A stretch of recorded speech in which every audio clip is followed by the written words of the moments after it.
guys, it's Caitlin. It's been a minute, more than a minute, actually, a lot longer than a minute, few months.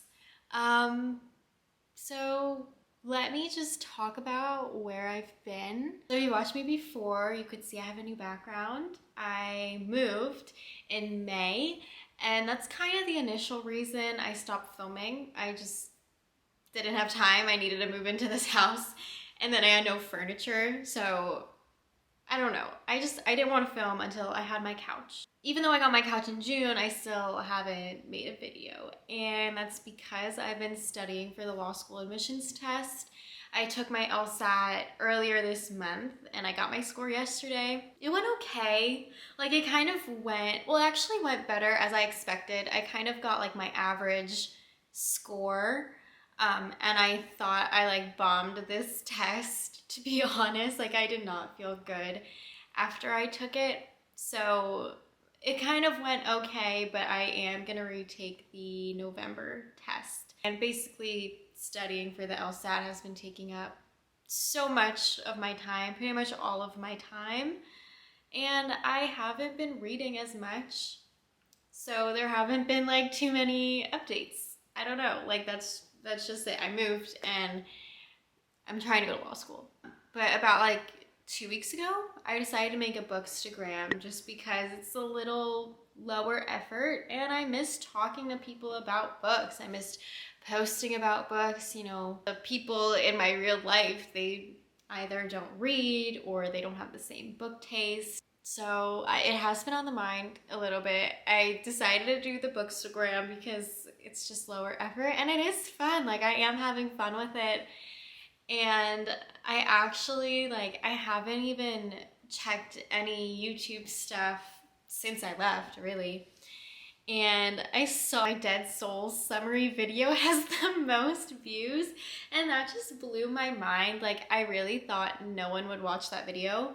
I think it only has like 150 views or something, but that's still a lot, I feel like, just to talk about, like, Dead Souls. I don't know. I saw that, and then I also saw like a really nice comment on my last video that I posted about Nausea by Jean-Paul Sartre.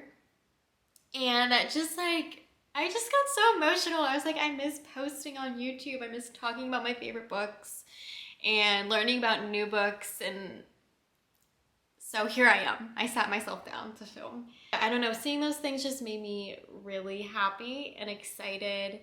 And I still don't know like how much I'm gonna be posting on YouTube until I apply to law school. Like I'm gonna try for once a week. I am gonna be more active on Instagram, so go ahead and follow me. Also, if you just like wanna chat, like DM, that's probably an easier way to do so. I'm also always updating my Goodreads, so check that out too if you wanna know what I'm currently reading. The link will be in like the little description box. But yeah, that's where I've been, and now let's just talk about some books because that's what we're all here to do. I've actually been really consistent with Shakespeare. I have been reading a play a month. I don't know what play I last talked about, but the last one I read for the month of September was Titus Andronicus. And let me tell you, I knew nothing about this play before I read it. I just thought this guy had a really cool name, to be honest. I looked like a tiny little bit into it before I started, and I just saw it was a revenge story. It's Shakespeare's revenge story. But oh my god, like, this was insane. Definitely look up trigger warnings if you're gonna read this. It's very gruesome, horrific. What was said and done in this play, I did not expect of Shakespeare. I did really enjoy it, actually, and I feel bad saying that. Like, I feel guilty saying that because I don't agree with anything that happened in here, but I was just so intrigued and captivated by this play. It really was a great start for my spooky season autumn reads because this is like a horror play. Like, this is not okay. So I, like, Look up the trigger warnings, read at your own risk. I would recommend Titus Andronicus if you can read about what's in this. I enjoyed it. I gave it 4 stars. The content was not 4 stars. But it was 4 stars. Anyway, that's Titus Andronicus. I'm gonna move on now. Okay, let's talk about Dostoevsky. I don't think I talked about Demons.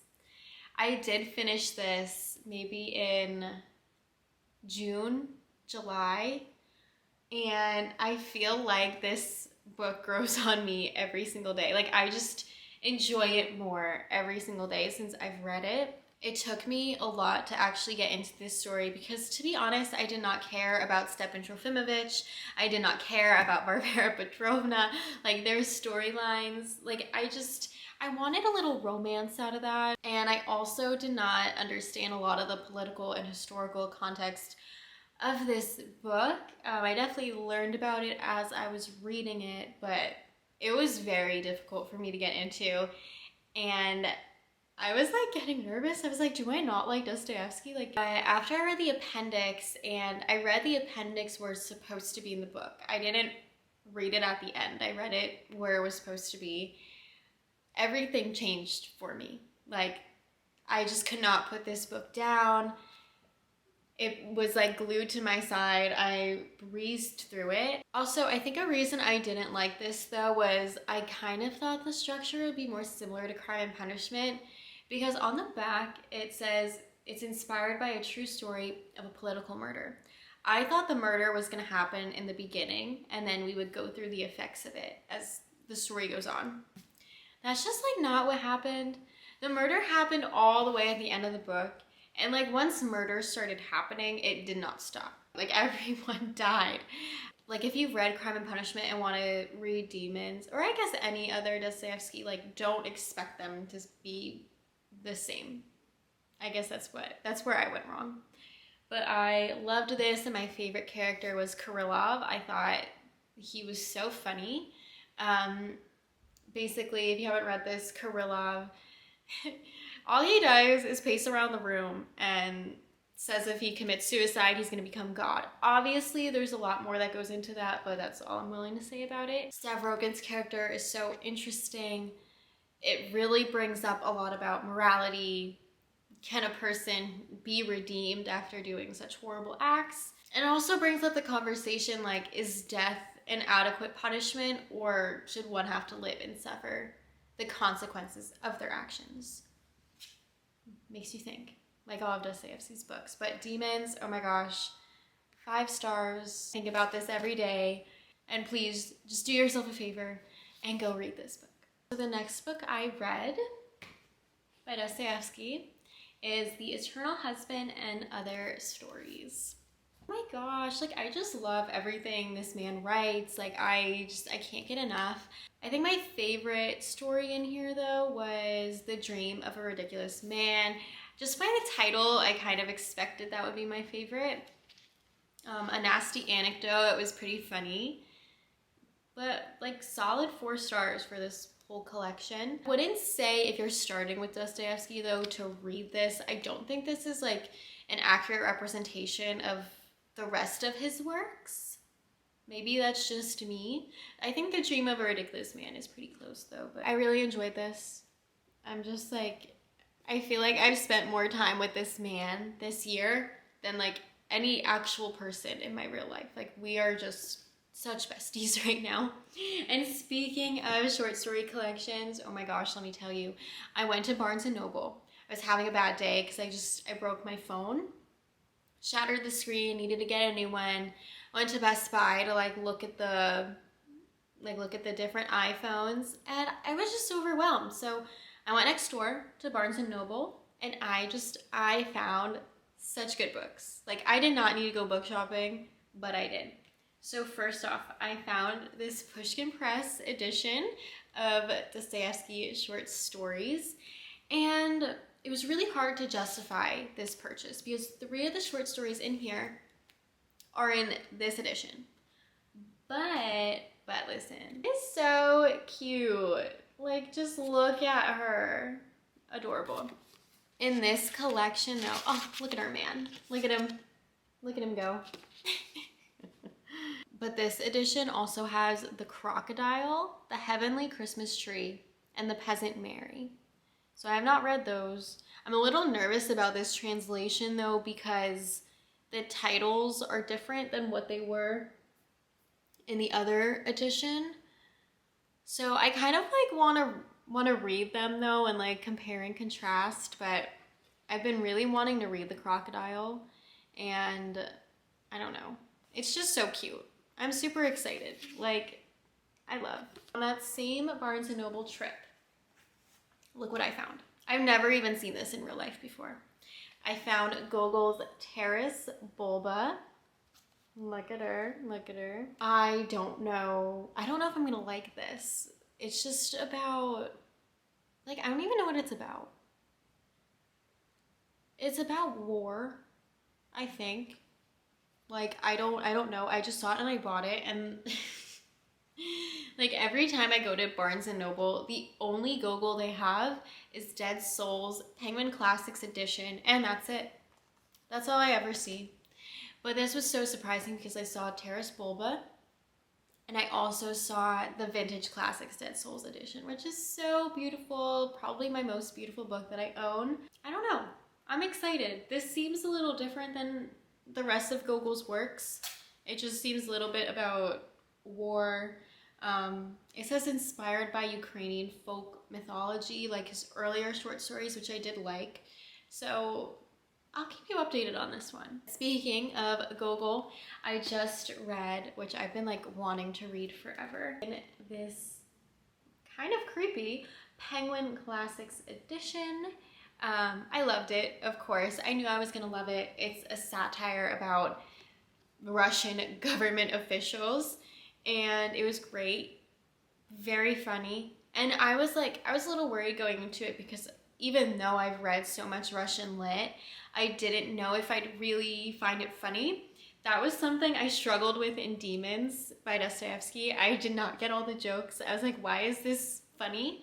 But it's pretty clear why the government inspector is funny. Highly recommend. I think honestly this would be like a great introduction to Gogol, his play, if you don't want to commit to a short story. I would love to go see this. I don't know if any theater shows it. I might have to go to Russia and watch it in Russian and not understand a word, but I loved it. 5 stars. Lastly, I'm going to talk about what I'm currently reading. So first off, back to Dostoevsky. I'm reading The Idiot. I'm about 60 pages through, so not far at all. I don't know if I've actually stuck to my Dostoevsky a month. Once I was reading Demons, I was like, there's no way I can finish this in a month. I don't want to speed through it. Like, I really just want to enjoy this book. So I think Demons took me 2 months to read. I was able to finish the short stories pretty quickly. And now I'm on The Idiot, which is also a big chunky book. I'm just gonna read this at my own pace. I don't want to rush through Dostoevsky because honestly, this, The Adolescent, and The Brothers Karamazov are the only like big books by him that I have left to read. Like, I do have some novellas, short stories, but like, I just want to cherish his bigger works. And of course I'm gonna reread him, but like, you only get to read something for the first time once. So I'm really just taking my time with this and enjoying it. While I'm reading that, I'm also reading, I'm just like such a short story girl. I can't stop myself. I'm reading Night Shift by Stephen King. I've never read Stephen King before, but my favorite Halloween horror movie is The Children of the Corn, which is so ridiculous. I found out maybe like a year or two ago that it was based off of a Stephen King short story. And I was like, I have to read it. I literally have to read it. I finally bought this and I have read it and it was great. I loved it. I'm really loving King's writing. I feel like you just kind of like sink into the story and you just become part of it. I feel like the escapism is so real with his writing. So far, that's the only short story I've completed. I just read his foreword, which I thought was great. Like, I just really liked hearing from Stephen King, like, about his own writing. I thought that was really cool. And now I'm starting from the beginning. I started Jerusalem's Lot last night, and I was like, this is getting a bit scary. I'm gonna put it down. So I will continue today. But I'm super excited to be reading this. I definitely have a huge fall TBR. Will I get to all of it? Who knows? Not me, but I guess we'll both figure it out. That's kind of it. Those are all my reading updates. Let me know what you're currently reading. Let me know what Shakespeare play I should read in October, because I literally have no idea. I'm kind of between Coriolanus and Cymbeline. Hope I'm pronouncing those right. If you've read either of them, let me know what you think.